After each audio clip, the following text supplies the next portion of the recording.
"I cannot lose them," Balthazar whispered, his grandfather's heart torn by the sound of his granddaughter's incessant coughing. The icy wind howled through the cracks of what was once a home, now just the skeletal ruins of a forgotten village. Fever burned the delicate foreheads of the three little ones, and with each weak breath, Balthazar's despair grew, a bitter knot in his dry throat. Driven from his land, with his last hopes crumbling under the biting cold, he knew he had to find something, anything, before the darkness took his girls. And what he was about to unearth in those cursed ruins would forever change the destiny of them all. "My little ones, hold on," he murmured, his voice hoarse. The girls, huddled under the tattered cloak that barely protected them from the cold, seemed even more fragile in the pale dawn light that crept through the cracks in the stones. Sophia, the eldest, just 7 years old, coughed harder, her small chest arching with effort. Beside her, Clara, 5, trembled uncontrollably, while little Eliza, the youngest at 3, barely opened her eyes, her lips parched and pale. Balthazar felt a painful tightening in his chest, the promise to his deceased wife echoing in his mind. He had sworn to be their safe harbor, but now that harbor was a pile of cold, silent stones, a potential tomb. Hunger gnawed at the old man's stomach, but concern for his granddaughters was a far greater torment. Fire, warm broth, herbs for the fever. Where to find all this in a village swallowed by time and desolation? Each ruin was a cruel reminder of the vastness of his task and the smallness of his strength. His knees ached, his back bent by the weight of life and exile. Yet seeing Sophia's pale face, a thread of determination ignited in his tired eyes. He could not give up. With a heavy sigh, Balthazar stood up, adjusting the cloak over the girls with as much tenderness as he could muster. "I'll look for firewood, my flowers, and perhaps something more." It was an empty promise, he knew, but hope, however faint, was the last vestige of warmth he could offer. The village, once vibrant, was now a labyrinth of stone skeletons, roofless houses, crumbling walls, a central square where wild grass grew between the cracks in the flagstones. The silence was almost deafening, broken only by the distant howl of the wind and occasionally by a granddaughter's weak cry. His eyes swept the horizon, searching for any sign of shelter or resources. The old town hall, a more robust and imposing building than the others, even in ruins, stood out in the center of the village. Its stone walls, though cracked and covered in ivy, still retained a certain grandeur, an echo of its importance. Perhaps there, Balthazar thought, there would be something more substantial, something that might have resisted the passage of centuries, a place where people kept important things. He clung to this idea like a shipwrecked survivor to a piece of wood. With each step towards the town hall, the image of his sick granddaughters spurred him on. He felt the cold biting through his own ragged clothes, the weakness of hunger, but their pain was infinitely greater. He imagined finding a hiding place, a dry spot protected from the wind, perhaps even a bit of forgotten food. The old man's mind worked feverishly, trying to ignore the voice of despair, whispering in his ear that everything was useless. He needed a miracle. And if there was a place where a miracle could be hidden, it was in the depths of that forgotten past. As he approached the town hall, Balthazar noticed that the massive wooden gate, though rotten, was still partially standing. He pushed it carefully, and the creak echoed, ghostly, through the empty corridors. The interior was dark and dusty, with rubble scattered across the floor. But there was something different there, a sense of ancient secrets, of a promise beyond the ruins. His eyes, accustomed to the gloom, began to discern shapes, shadows, and in the background, a structure that appeared to be a staircase semi-buried under the debris. A staircase that led downwards into the darkness, into the unknown. Hope, fragile as the lives of his granddaughters, made his heart beat faster, urging him on. He had to go, for them. The staircase was more danger than salvation. Stone steps, corroded and damp, spiraled down into the darkness. Balthazar hesitated, his body protesting, but the image of his granddaughters, pale and fragile, burned in his mind. He could not retreat. With aged hands fumbling along the cold wall, he began the cautious descent. Each step was a risk, the creak of the stones echoing. The air down there was heavy, smelling of damp earth and centuries of oblivion. The descent seemed endless. The darkness was almost total, and Balthazar stretched his hands forward, guiding himself by touch. He stumbled, his heart pounding, but maintained his balance. With each step the temperature dropped, the damp cold penetrating his bones. Finally, his feet touched a flat floor. He was in an underground chamber. The faint light from the opening above barely reached the bottom, revealing indistinct outlines of walls and piles of debris. Gasping for breath, Balthazar fumbled around, searching for light. His fingers found a dry piece of wood, and with effort he lit a small flame using the last flint shards. The flickering light revealed a space larger than he had imagined, but also desolate. Shelves of rotten wood and empty crates were scattered about. Discouragement threatened to overwhelm him, almost making him kneel, but then his tired eyes caught an unusual detail. In the center of the chamber, partially hidden by rubble and cobwebs, was a different stone structure.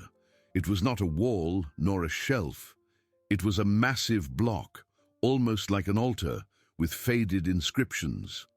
As he approached, Balthazar realized it was not an altar, but rather the lid of something. A heavy lid, sealed with ancient mortar, and it seemed a rusty metal lock. A shiver ran down his spine. This was no mere storage room. This was a vault, an ancient vault, buried beneath the ruins of the town hall, guarding something of inestimable value. Hope, which he thought had been extinguished, rekindled with overwhelming force. His fingers trembled as he ran his hand over the cold stone surface. He felt the urgency to open it, to discover what was inside. The lives of Sophia, Clara, and Elisa depended on it. He knelt, feeling the pain in his joints, and began to examine the lock. It was robust, but time had been cruel. Rust corroded it, and perhaps there was a chance. With all the strength he had left, Balthazar tried to move the lock, but it remained immobile. He used the piece of wood as a lever, forcing it against the metal, but the effort was in vain. Sweat streamed down his wrinkled forehead, mixing with the dust. He felt a pang of frustration, a chilling fear that he would fail there, mere inches from salvation. His eyes closed, and he saw the faces of his granddaughters, their weak breaths. No, he could not fail. He needed to be smarter, more persistent. That vault was their last chance. He stood up, took a deep breath, and looked around the chamber, searching for any tool, any object that could help him unravel the secret the vault held. With each passing second, the cold above intensified, and the lives of his girls ebbed away. Balthazar's gaze swept across the underground chamber, every shadow seeming to mock his hopelessness. The cold, damp air weighed in his lungs, and the image of his sick granddaughters hammered in his mind.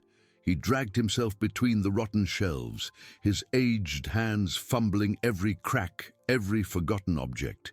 He found pieces of wood, shards of rusty metal, but nothing that seemed strong enough to break the massive lock of the vault. Frustration tightened his chest, a pain almost as intense as the cold in his bones.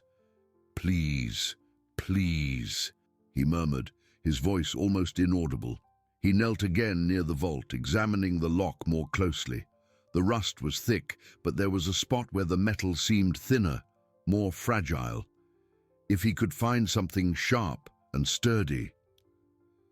His eyes fell upon a twisted piece of iron, part of an old hinge, lying half buried under a pile of rubble. It was heavy, with the point sharpened by corrosion. With a sigh of effort, Balthazar picked it up. The weight of the iron in his hands gave him a new, albeit fragile, hope. He positioned himself, his heart pounding, and with all the strength he could muster, began to strike the lock at its weakest point.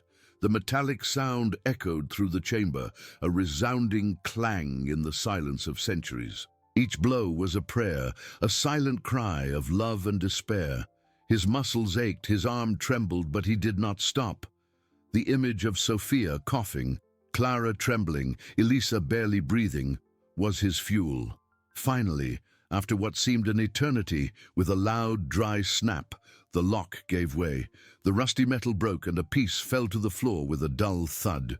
Balthazar gasped, sweat running down his face. He could barely believe it. The stone lid, now free, seemed even heavier. He pushed with his bent shoulders, using every ounce of his strength. Slowly, with an agonizing creak that seemed to come from the depths of the earth, the lid began to move, revealing the darkness within the vault. A wave of stale air, smelling of mold and old paper, rose from within. Balthazar relit his small flame, raising it to illuminate what was inside. His eyes widened. It wasn't just gold coins and jewels, faintly gleaming in the gloom, though there were many of them, piled in small leather bags. There was something more, something that made his heart pound with a different, deeper emotion than mere wealth. At the bottom of the vault, carefully rolled and protected by linen cloths, were ancient parchments and leather-bound books. He pulled them out with trembling hands. The first parchment revealed a detailed map of the village, with notes on water sources and fertile lands, but also, to his surprise, markings of specific medicinal herbs and plants. In another, there were drawings of tools and, more importantly, handwritten recipes in elegant calligraphy, describing preparations for fevers, coughs, and weaknesses, herbs he recognized as curative but did not know how to use. It was a treasure far greater than any gold. It was knowledge. It was the key to his granddaughter's survival. Tears welled in Balthazar's eyes, streaming down the wrinkles of his face. He knelt there, amidst the dust and centuries, holding those parchments as if they were life itself. The promise to his wife, the hope that had almost faded, now shone with overwhelming intensity. He had found it. He had found the miracle. Now he knew what to do. He was not just saving his granddaughters. He was unraveling the purpose of that forgotten village, a legacy of healing and prosperity. With renewed vigor, Balthazar began to plan. He needed water, fire, and the herbs. He needed to return to his girls, bringing not just hope, but the certainty that life would once again flourish in that place. Balthazar felt the weight of the parchments in his hands, not a burden, but a promise. Carefully, he selected the most urgent maps and recipes, rolling them up and tucking them close to his chest, as if they were a shield against despair. The gold coins and jewels, though valuable, seemed insignificant compared to that ancestral knowledge. He took only a small bag of coins, enough for what he might need, and with a last look at the vault that held so many secrets, he began the arduous climb back up the damp, slippery stairs. Each step was a challenge for his aged body. His muscles protested, his joints creaked, but the image of his granddaughters, pale and fragile, spurred him on. He clung to the cold walls, pulling himself up with a strength that seemed to come from an inexhaustible source of love. The thin air of the underground chamber gave way to the icy wind blowing through the ruins, a cruel reminder of the urgency of his mission. The sun was already beginning to set, painting the sky in shades of orange and purple, and Balthazar knew that night would bring an even more intense cold. Finally, breathless and exhausted, he emerged from the depths of the ruined town hall.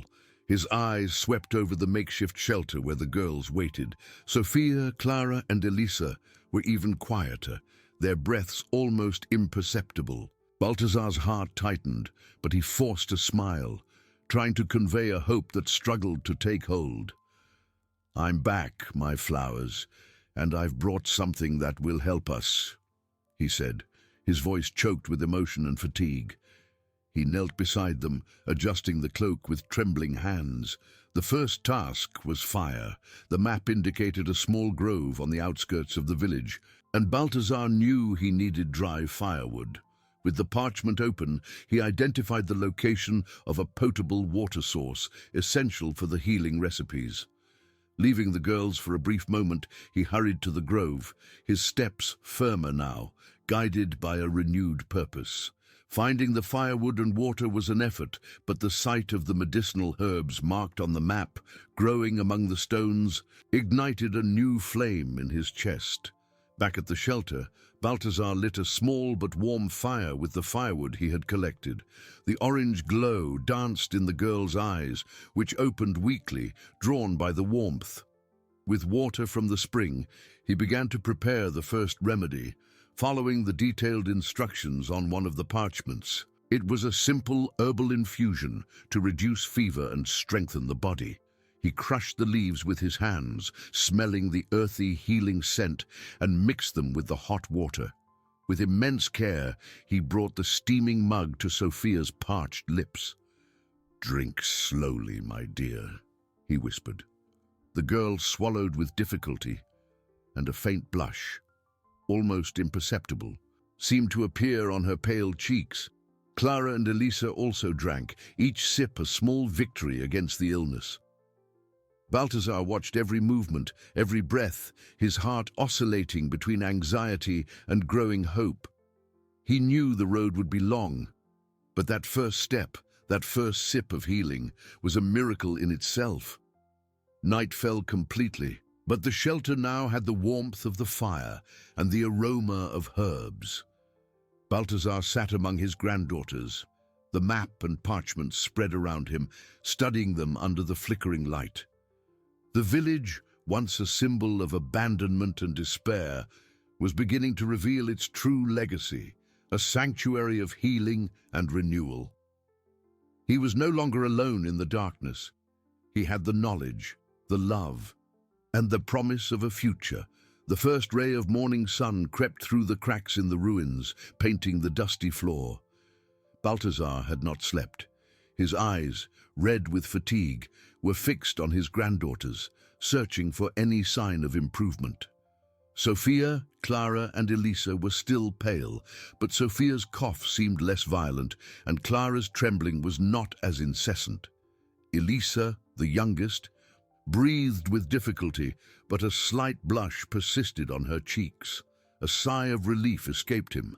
He stood up, feeling every bone protest, but the urgency in his heart was greater than the pain. He needed water, firewood, and herbs. Consulting the map under the growing light, he identified spots where medicinal plants could be found. With each step out of the shelter, the morning cold embraced him, but hope, once faint, was a persistent flame.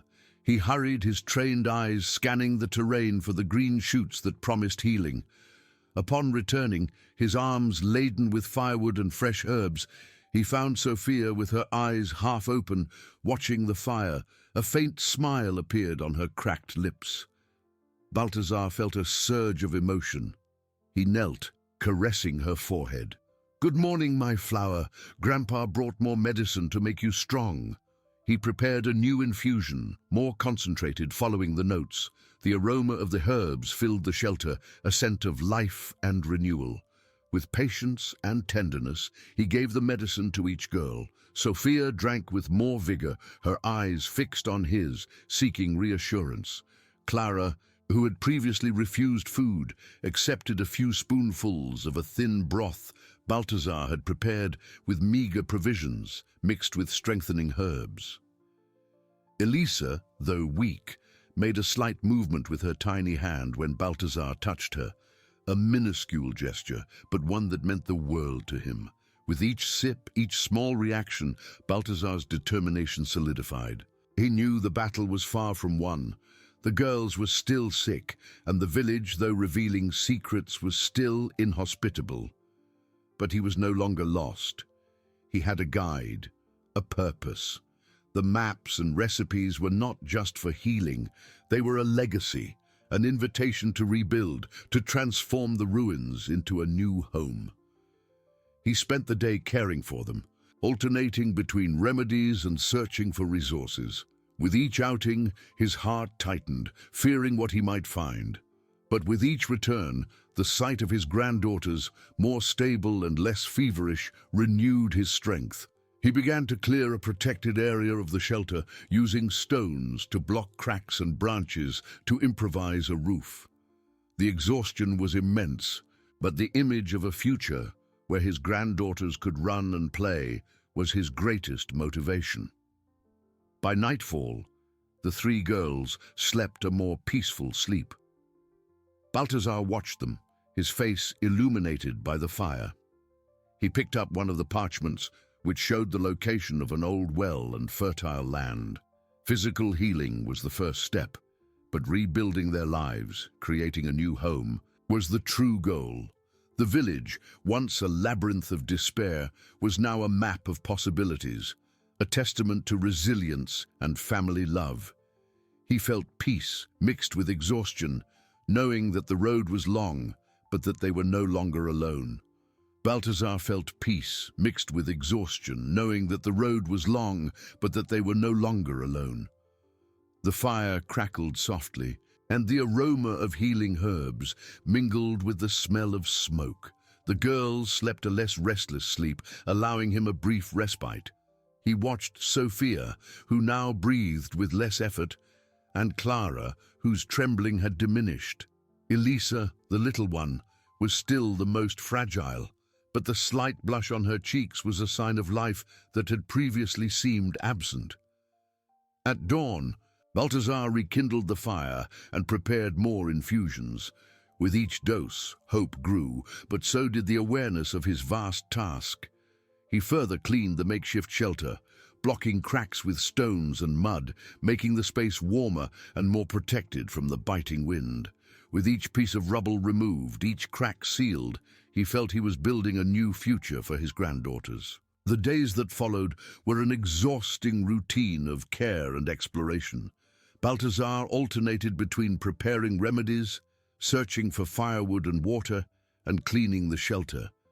The girls slowly began to show clearer signs of recovery. Sophia, with her large, curious eyes, could already sit up alone for short periods, watching her grandfather with silent admiration.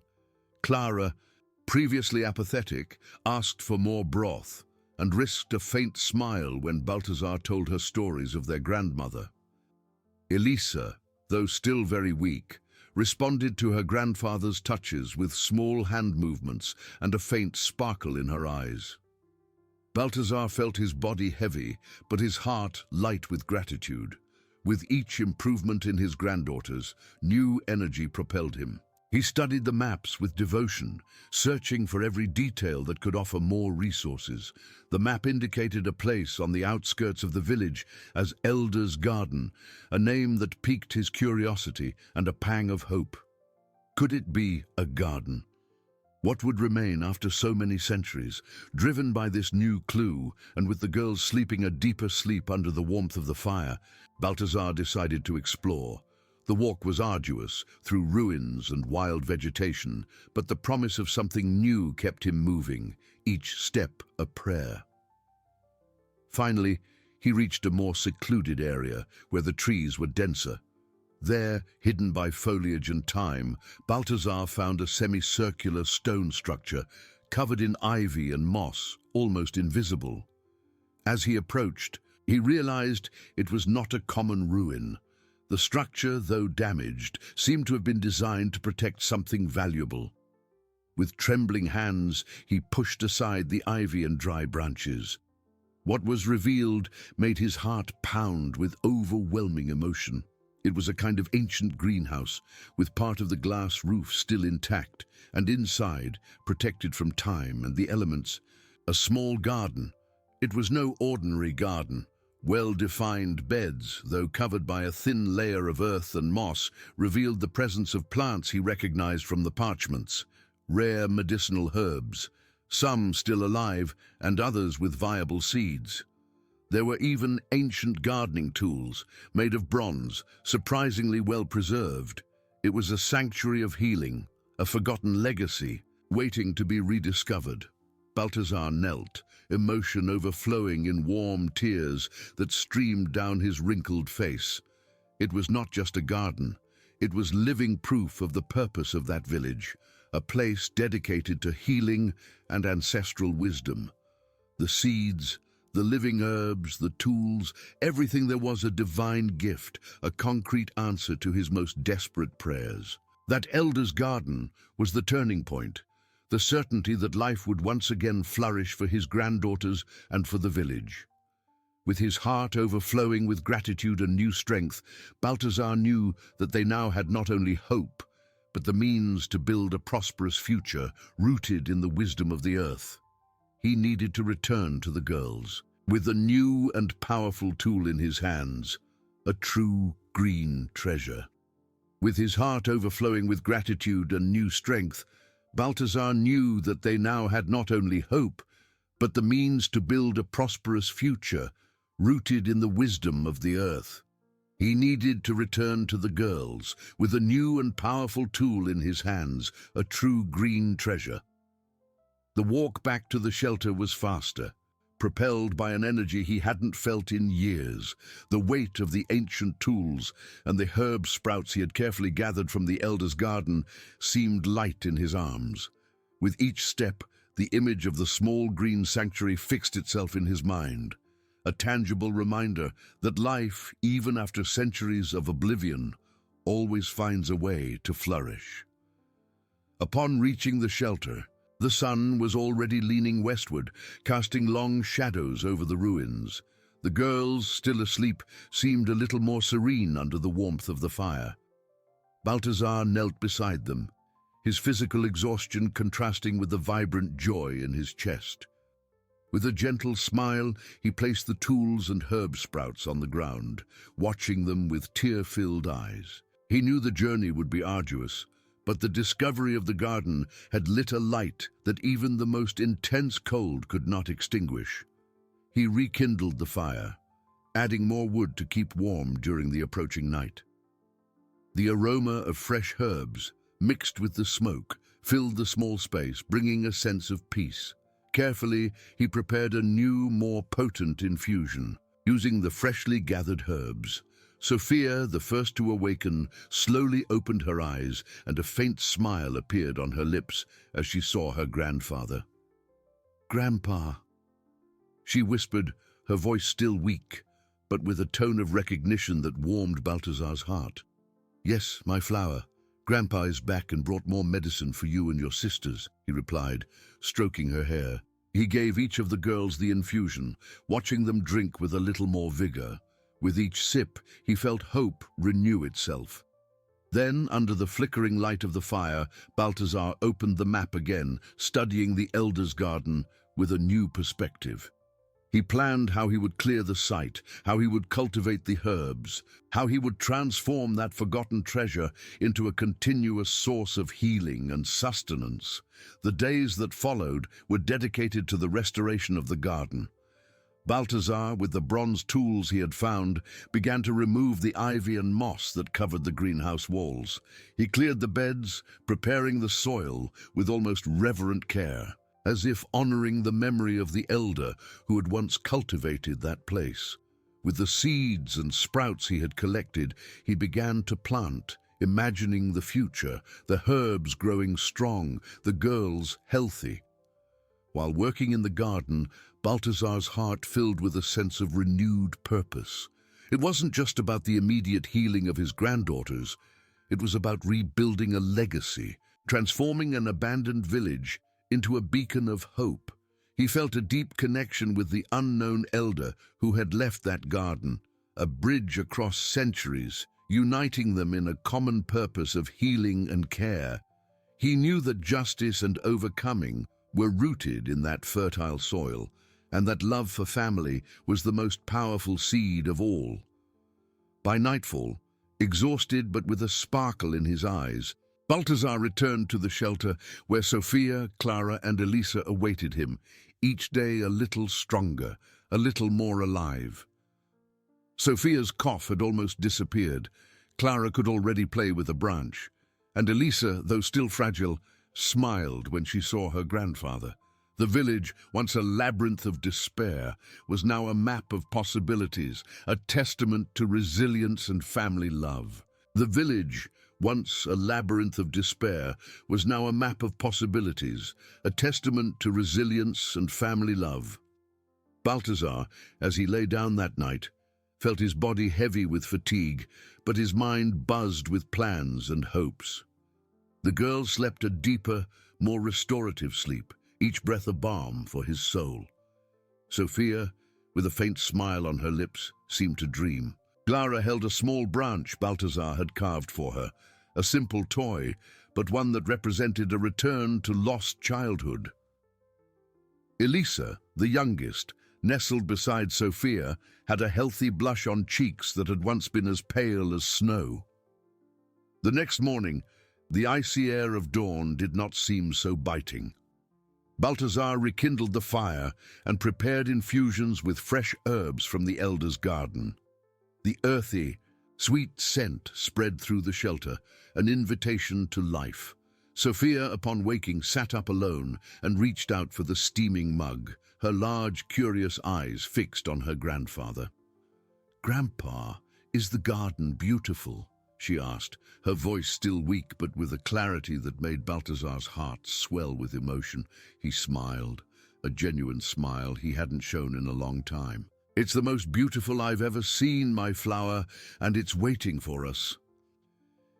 Clara, seeing her sister interacting, also brightened, asking for more of the thin broth Balthazar prepared, now enriched with edible roots and sprouts indicated on the map.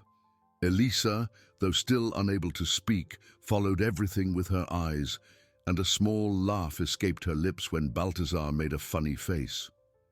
These were small signs, but for Balthazar they were gigantic steps back to life. With the girls more stable, Balthazar dedicated himself even more diligently to the elder's garden.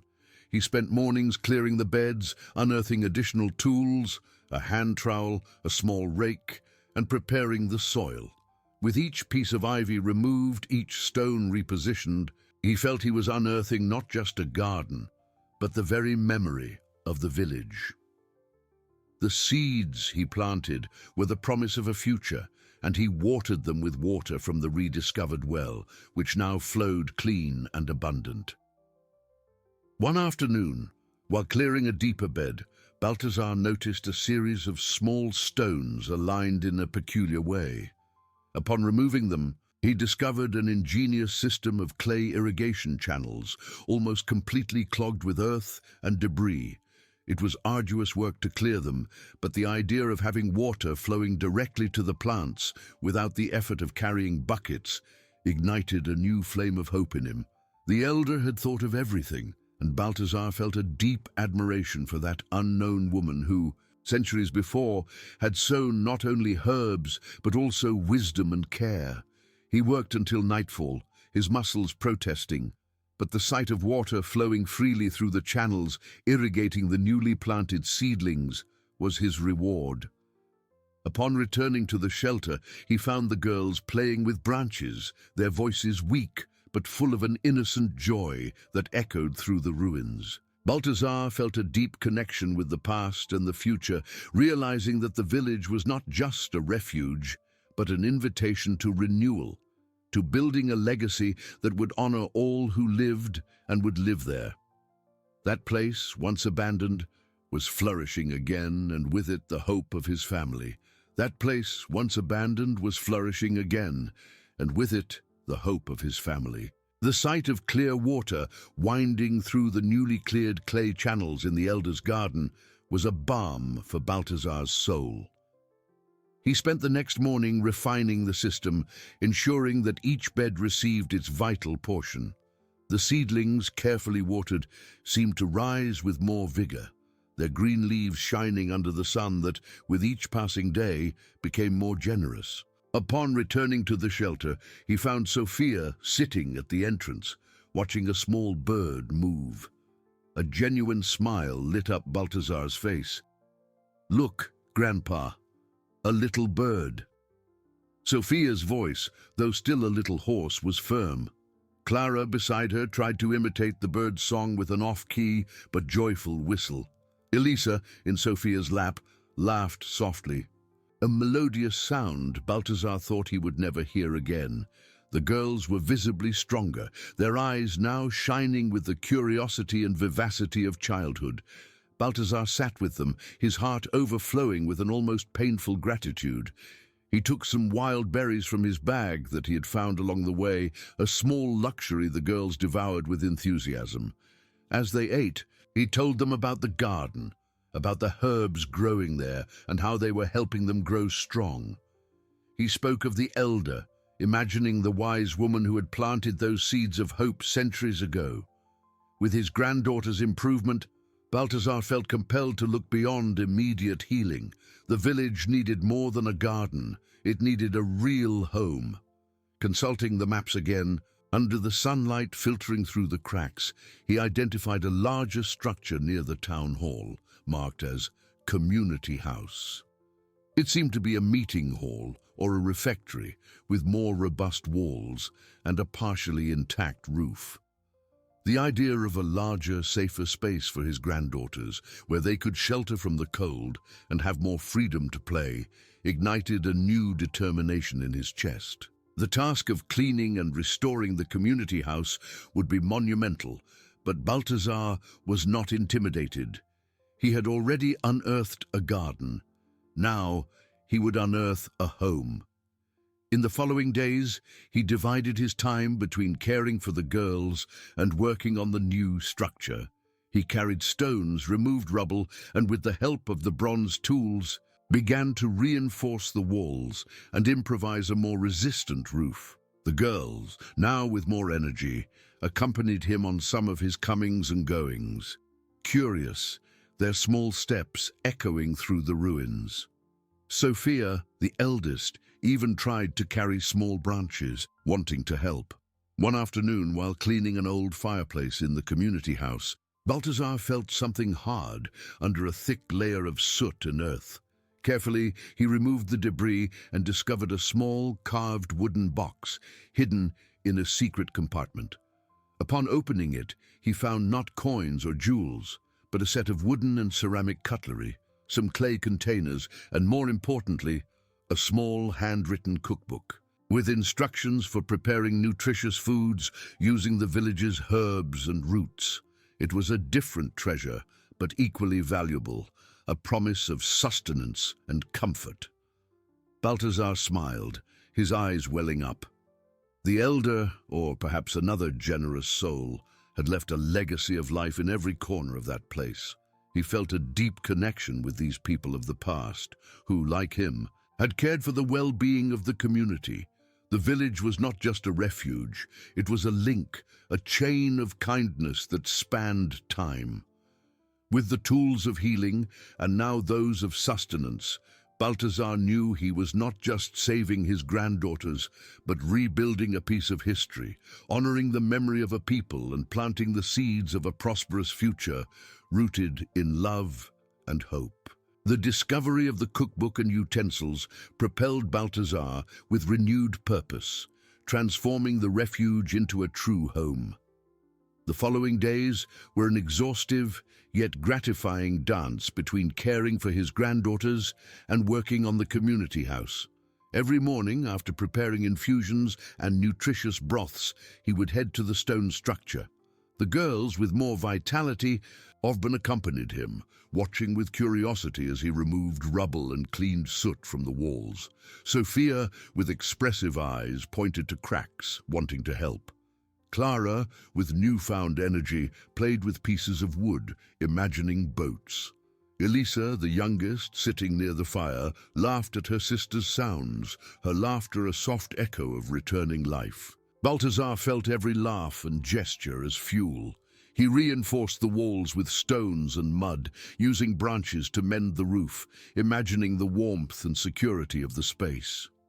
The fireplace, once clogged, now burned with a constant flame, warming and drying the environment. The smell of smoke and earth gave way to a welcoming aroma. With the found cutlery, Balthazar prepared meals. Following ancestral recipes, he experimented with a soup of wild roots and herbs, which the girls devoured with ravenous appetite, their faces gaining color and their bodies weight. With each meal and sip, they grew stronger, more alive. One afternoon, as Balthazar fixed the last roof tile, Sophia approached holding a bouquet of wildflowers. "Grandpa, to make the house pretty," she said, extending the flowers with pure affection. Balthazar knelt, his eyes welling up, and hugged her. "It's the most beautiful thing I've ever seen, my flower. Thank you." That simple gesture proved that hope was not just a word, but a seed sprouting in the hearts of his granddaughters. He hung the flowers in the community house, a touch of beauty and life amidst the rough stone. That place, once a decaying hall, was transforming into a home, a sanctuary of love and resilience. Balthazar felt the presence of past generations, of the elder, of the unknown cook, of all the souls who contributed to the life of the village. He was not just rebuilding walls, he was weaving a new fabric of memories, honoring the past and paving the future.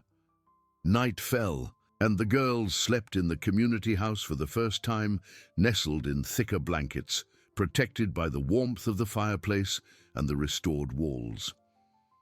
Balthazar watched them, a tired but deeply satisfied smile on his lips. He picked up one of the maps, which indicated the location of an old communal oven and a barn. Healing and shelter were just the beginning. The village had much more to offer, and Balthazar, driven by unconditional love, was ready to unravel every secret, to build a future where his granddaughters could not only survive, but thrive, rooted in the goodness and wisdom of that rediscovered place. The journey was long, but the path was illuminated by hope and the promise of a new dawn. The journey was long, but the path was illuminated by hope and the promise of a new dawn. Balthazar, with the maps in hand, felt renewed energy. The next morning, at sunrise, he set off towards the old communal oven and the barn, structures marked as essential for self-sufficiency. The girls, stronger, waved from the community house, their smiles fragile but full of a light that warmed their grandfather's soul. The oven, a massive stone structure, was collapsed, but its base was solid. Balthazar spent days removing rubble with bronze tools, feeling every muscle protest. The sight of the oven, capable of feeding many families, spurred him on. He imagined the smell of fresh bread, the communal warmth. Sophia, Clara, and Elisa, with more mobility, came to visit him, bringing water and observing. Sophia even tried to help move small stones, her eyes serious. After the oven, Balthazar turned his attention to the barn. It was a larger construction, with high stone walls, but a destroyed roof. The task seemed insurmountable, a labyrinth of rotten wood. The need for a place to store harvests and, perhaps, shelter animals was pressing. He worked under sun and rain, day after day. Exhaustion was constant, but love for his granddaughters was an engine that did not allow discouragement. One afternoon, while trying to remove a heavy beam that blocked the entrance to a side compartment in the barn, Balthazar felt resistance. The beam seemed stuck to something else. With a final effort, he moved it, revealing a hidden opening in the stone wall. His heart pounded. There, hidden for centuries, was a small secret chamber, better preserved than anything else he had found. Inside the chamber, the faint light revealed a treasure that surpassed all his expectations. Intact leather bags held grain seeds, wheat, barley, lentils, sealed in clay pots. Beside them, ancient parchments, account books and agricultural almanacs, recording harvests, cultivation methods, and trade routes. There was even a small iron strongbox with silver and gold coins, enough to start a new and prosperous cycle of trade.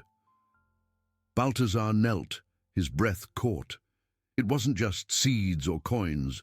It was living proof of a prosperous village, a legacy of self-sufficiency and interconnectedness. Elder, cook, farmers, merchants, all had left a trail of wisdom and altruism. He realized that the village was an invitation to rebuild an entire community. That place was a complete manual for life, waiting to be rediscovered. Tears streamed down his wrinkled face, not of sadness, but of overwhelming joy and deep reverence. The climax of his journey was not just the healing of his granddaughters, but the revelation of the true purpose of that village, to be a beacon of hope and prosperity for all. He was not just saving a family, he was about to rekindle a flame that would illuminate a future for many. With trembling hands, he picked up a handful of the seeds, feeling the promise of life pulse in his palms. The village would be reborn, and he would be the gardener of its new and glorious dawn. The promise of life pulsed in Balthazar's hands, an echo of the past that resonated with the hope of a new and glorious dawn. With a heart overflowing, he returned to the shelter, the bags of seeds and ancient parchments carefully stored. The coins, a discreet gleam in his pouch, were the guarantee that the most basic needs would be met. Upon arrival, the girls slept soundly in the community house, the warmth of the fireplace and the restored walls protecting them from the night's cold. Balthazar sat beside them, observing their serene faces, the healthy blush that had returned to their cheeks. The next morning, the village seemed to awaken with new energy. Balthazar, with the parchments in hand, studied the agricultural almanacs, discovering the best planting methods and ideal times for each crop. With the wheat, barley, and lentil seeds, he began to work the land around the elder's garden, expanding the beds. The communal oven, which had once seemed an insurmountable task, was now an urgent project. With the help of the gold and silver coins, he managed to acquire more robust tools and materials to rebuild the stone dome, imagining the smell of fresh bread that would soon fill the air. Sophia, Clara, and Elisa, now with surprising vitality, were no longer just observers. Sophia, with her curious eyes, helped separate the seeds, following her grandfather's instructions with adorable seriousness. Clara, with her newfound energy, carried small buckets of water from the well to water the seedlings, laughing as the water splashed on her feet. Elisa, the youngest, though still small, crawled through the beds, her tiny fingers touching the green leaves, a contagious smile on her lips. Their laughter echoed through the ruins, a sound Balthazar thought he would never hear again. Each day, the village transformed. The communal oven was rebuilt, its stones joined with mortar made of earth and water, an arduous task Balthazar faced with unwavering determination. The barn, with its roof repaired and seeds safely stored, was the promise of abundance. The herbs from the elder's garden flourished, and Balthazar, following the healing recipes, prepared infusions and ointments that ensured the girls' health and strengthened their small bodies. Sophia's cough had completely disappeared. Clara ran and jumped with the lightness of a deer, and Elisa, now walking steadily, explored every corner of the new home with contagious joy. Balthazar, watching them play under the sun, felt a deep peace that had long eluded him. That village, once a labyrinth of despair, had become a sanctuary of life, a testament to the resilience of the human spirit and the power of family love. He had not just found a refuge, he had rediscovered a purpose. That place, with its forgotten riches and ancestral wisdom, was an invitation to build not just a future for his granddaughters, but to rekindle the flame of a community. With the first bread baked in the communal oven, its aroma spreading through the ruins, Balthazar felt that the cycle was complete. The girls, eating the warm bread with their hands, their faces smudged with flour and joy, were living proof that life had triumphed. He watched them, his eyes moist with gratitude.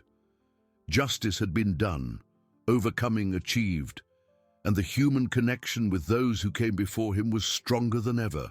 The village now was a home, a legacy of healing and prosperity, ready to welcome not only his family, but perhaps one day other souls seeking refuge and hope. That village now was a home, a legacy of healing and prosperity, ready to welcome not only his family, but perhaps one day other souls seeking refuge and hope. Balthazar, with a serene heart, watched his granddaughters.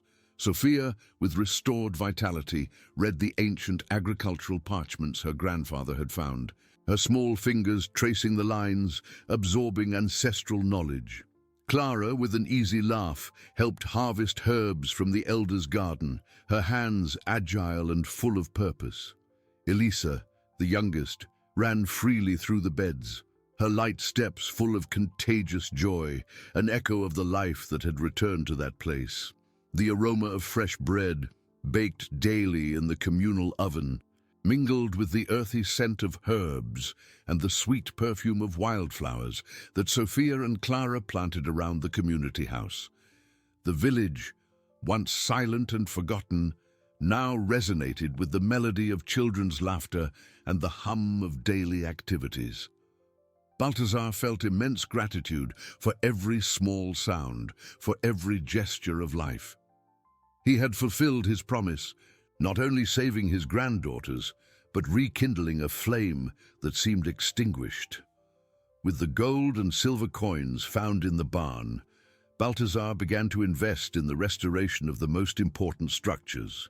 He hired, through a messenger who occasionally passed through the region, some skilled artisans from neighboring villages who, curious about the revitalization of the place, accepted the work.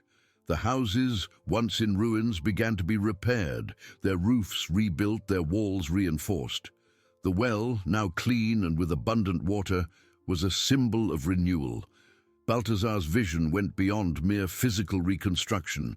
He wanted the village to become a center of healing and knowledge, a refuge for those who, like him and his granddaughters, had been exiled or were in need. Using the maps and account books, he planned trade routes for the medicinal herbs and grains they cultivated, ensuring that the village could sustain itself and offer help to others. One morning, as the girls played near the communal oven, Balthazar sat at the entrance of the community house, a gentle smile on his lips. He watched the walls he himself had reinforced, the roof he had mended, the garden he had unearthed. It was not just stone and wood, it was a testament to love, resilience, and faith. The elder, the cook, the farmers, all who had left their legacy in that place, seemed to smile with him. Sophia approached, extending a small field flower to him. "Grandpa, the village is happy now," she said, her eyes shining with a wisdom that surpassed her young age. Balthazar took the flower, feeling the softness of its petals. "Yes, my flower," he replied, his voice choked with emotion. "It is very happy, and so are we." He knew that the journey had been arduous, full of despair and uncertainties, but the reward was immeasurable.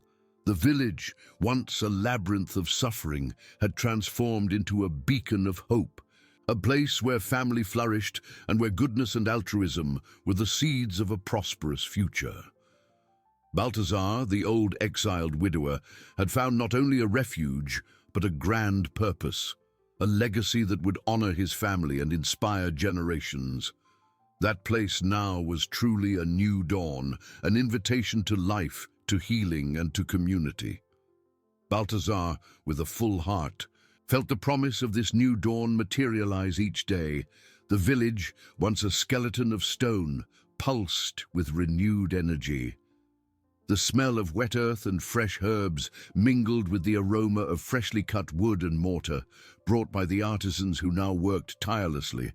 They were men and women with calloused hands and curious smiles, drawn by the story of an old man who, with love and determination, was resurrecting a forgotten place. Balthazar watched them, a gleam of satisfaction in his eyes. With each tile repaired, each wall erected, he saw not just the reconstruction of structures, but the weaving of new hopes. The girls were the embodiment of this renewal, Sophia, with her now brighter hair and a look of deep intelligence, not only read the parchments but interpreted them, suggesting to her grandfather the best locations for new plantings or improvements to the irrigation systems. She had become a little guardian of ancestral knowledge, her gestures firm and thoughtful. Clara, with overflowing energy, organized the harvested herbs, learning to dry and store them, her agile fingers and contagious laughter echoing through the elders' garden. Elisa, the youngest, no longer crawled, but ran with surprising lightness, her hurried little steps exploring every corner of the village, drawing the attention of the artisans with her pure joy. She was the sun that radiated warmth and life. Balthazar, sitting at the entrance of the community house, felt the morning sun warm his wrinkled face. He saw the village not just as a refuge, but as a beacon. The coins found in the barn were not just for paying the artisans, they were the initial capital for a bigger dream.